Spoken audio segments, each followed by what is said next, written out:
உங்கள் favourite TV ஷோக்களை இனி miss பண்ண தேவையில்லை. ZEE5 இல் முற்றிலும் இலவசமாக காணுங்கள். இங்கேயும் எப்பொழுதும். உங்க நம்பிக்கை துரோகம் என் அம்மாவையும் தங்கச்சியும் அன்னைக்கு கொண்டுடுச்சு. அதுக்கு தண்டனையா நீங்க செத்தா கொல்லி போட கூட உங்க புள்ள வரமாட்டாரு. அநாத பொணமா தான் நீங்க போகணும். இந்த காளி மேல சத்தியமா நான் சொல்றேன். இனிமே உங்க புள்ள உங்களுக்கு கிடைக்க மாட்டாரு.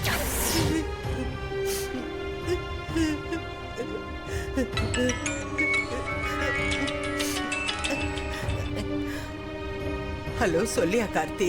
பாட்டி, வீட்டுக்கு போயிட்டீங்களா? இல்லையா, வீட்டுக்கு போயிட்டே இருக்கிற. இத்தனை வருஷம் கழிச்சு என் புள்ளைய பார்க்க போறங்கிற சந்தோஷத்துல ஓடி போய் நின்ன. ஆனா அவனை பார்க்க முடியலையா? இன்னும் எத்தனை வருஷத்துக்கு எங்க பிள்ளைய நாங்க பார்க்காம இருக்க போறோமோ தெரியலையே. சாரி பாட்டி, நான் தான் உங்களை ஏமாத்திட்டேன். மாமாவை எப்படியாவது கூட்டிட்டு வரேன்னு சொன்னேன், ஆனா என்னால் முடியல. நீ என்னையா பண்ணுவ? பாவம், நீ நல்லது நினைச்சுதான் சொன்ன. ஆனா அந்த ராட்சசி எங்க புள்ளைய விட மாட்டேங்கிறாளே. அவனை இருக்க பிடிச்சு வச்சிட்டு இருக்கிறப்பா, கண்ணிலேயே காட்ட மாட்டேங்கிறா. பாவம், என் பிள்ளையோ அவகிட்ட கை பொம்மையா ஆயிட்டா. அவ சொல்றதுக்கெல்லாம் மண்டே ஆட்டிக்கிட்டு வாழ்க்கை நகர்த்திக்கிட்டு இருக்கா. நாங்க செஞ்ச பாவப்பா, புத்திர சோகத்திலேயே வாழ்ந்து மடியணுங்கிறது எங்க தலையில எழுதி இருக்கு. நீ என்ன பண்ணுவ? ஏன் பாட்டி இப்பெல்லாம் பேசுறீங்க? பின்ன என்னையா, நாங்க செத்தா கூட கொள்ளி வைக்கிறதுக்கு என் பிள்ளைய அனுப்ப மாட்டேன்னு உறுதியா சொல்றாள் ஐயா. இதை விட பெத்தவங்களுக்கு வேற தண்டனை வேணுமாப்பா?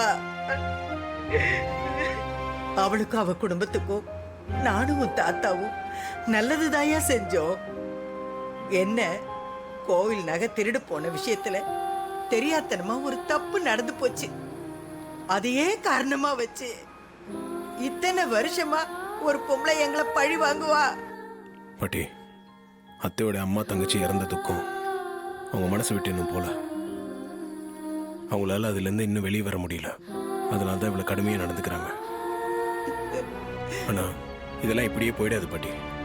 எல்லா பிரச்சனைக்குமே ஒரு முடிவு வரும். அந்த நம்பிக்கையில தாயா நானும் தாத்தாவும் உயிரை வச்சுக்கிட்டு இருக்கிறோம். பாட்டி, நீங்க கவலைப்படாதீங்க, நான் இங்க தானே இருக்கேன். எல்லாத்தையும் கொஞ்சம் கொஞ்சமா சரி பண்ணி ரெண்டு குடும்பத்தையும் நான் ஒன்ன சேர்த்துருவேன் பாட்டி. ஐயா, நீ சொல்றதெல்லாம் நடக்குமா ஐயா கார்த்தி? ஏன் பாட்டி சந்தேகமா கேக்குறீங்க? இல்லையா, நீ எங்க பேரன்னு தெரியாம உன்னை வேலையில வச்சிருக்கிறா. ஓ எதிர்க்கையே என் பேரனோட உயிரை எடுக்கணும்னு சொல்லிட்டு இருக்கிறாளே. நீதான் என் பேரன்னு தெரிஞ்சா உன்னை என்ன பண்ணுவாளோன்னு எனக்கு பயமா இருக்குப்பா. பாட்டி, நீங்க ஒன்றும் கவலைப்படாதீங்க, எனக்கு எதுவும் ஆகாது. என்ன காரியமா நான் இந்த வீட்டுக்கு வந்தானோ அதை முடிக்காம நான் வரமாட்டேன். மாமா கண்டிப்பா வருவாரு. தாத்தா கிட்டேயும் இதை சொல்லிடுங்க, அவரு நிம்மதியா இருப்பாரு. சரிங்க பாட்டி, நான் வச்சிடறேன். சரி கண்ணு.